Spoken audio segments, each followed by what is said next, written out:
प्यारे मसीह विश्वासियों, जय यीशु की एवं प्रतिदिन के बाइबल पाठ में आपका स्वागत है। पहला पाठ राजाओं का पहला ग्रंथ अध्याय 11 वचन संख्याएँ 4 से 13 तक। पाठ का मूल वाक्य है, तुमने मेरे विधान का पालन नहीं किया, मैं तुम्हारे राज्य का विभाजन करूँगा और तुम्हारे पिता दाऊद के कारण तुम्हारे पुत्र को एक ही वंश प्रदान करूँगा। जब सुलेमान बूढ़ा हो गया था तो उनकी पत्नियों ने उसे बहकाया और वह दूसरे देवताओं की उपासना करने लगा। वह अपने पिता दाऊद की तरह प्रभु के प्रति पूर्ण रूप से ईमानदार नहीं रहा। वह सीदोनियों की देवी अशारता और अम्मोनियों के घृणित देवी मिलकोन की उपासना करता था।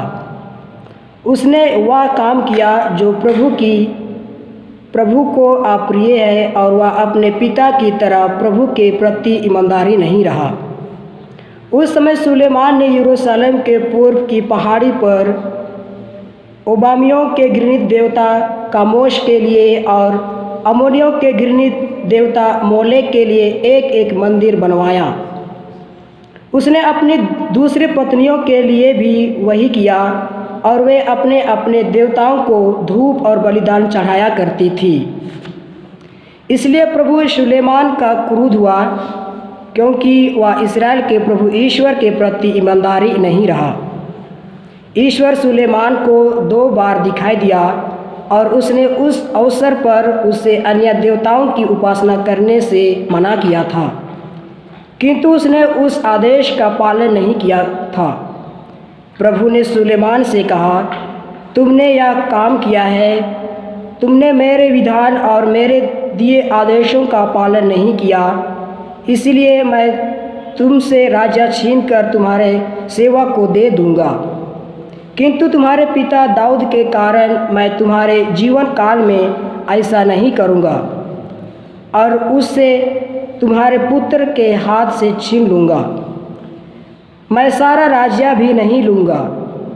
मैं अपने सेवक दाऊद और अपने चुने हुए नगर यरूशलेम के कारण तुम्हारे पुत्र को एक ही वंश प्रदान करूँगा। प्रभु की वाणी। ईश्वर को धन्यवाद। और आज का सुसमाचार पाठ संत मार्कुस के अनुसार पवित्र सुसमाचार अध्याय 7 पद संख्या 24 से 30 तक से लिया गया है।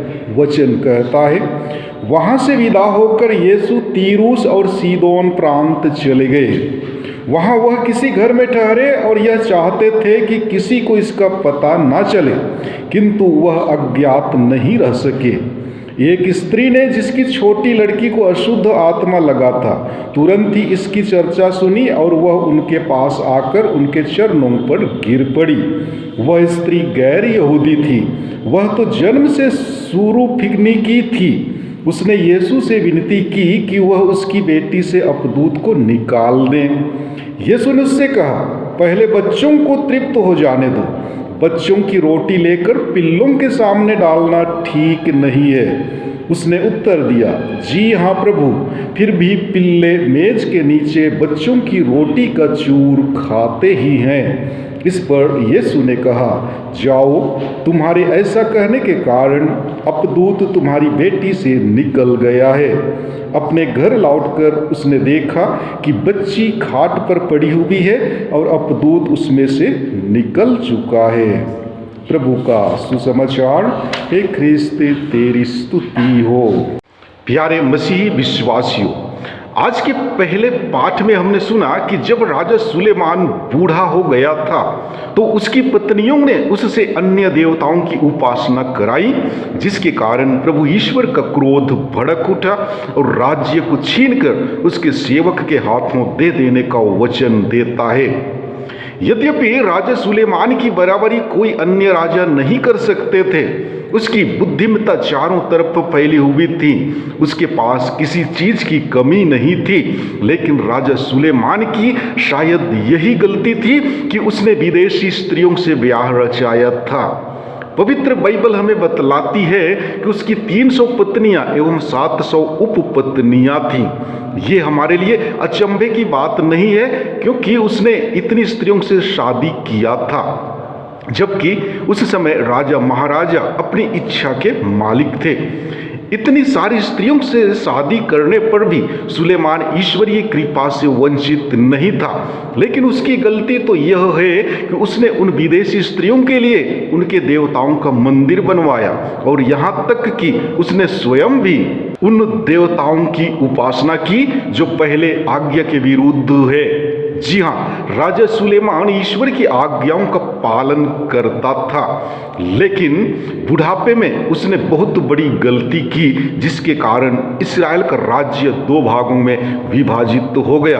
अतः आज के पहले पाठ से हमें यही शिक्षा मिलती है कि यदि हम ईश्वर की आज्ञाओं के अनुरूप जीवन यापन नहीं करेंगे तो ईश्वर हमें दंड जरूर देंगे।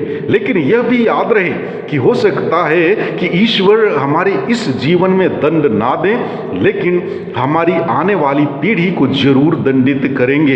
इसलिए ईश्वर के प्रति सदैव विश्वस्त बने रहने की आवश्यकता है।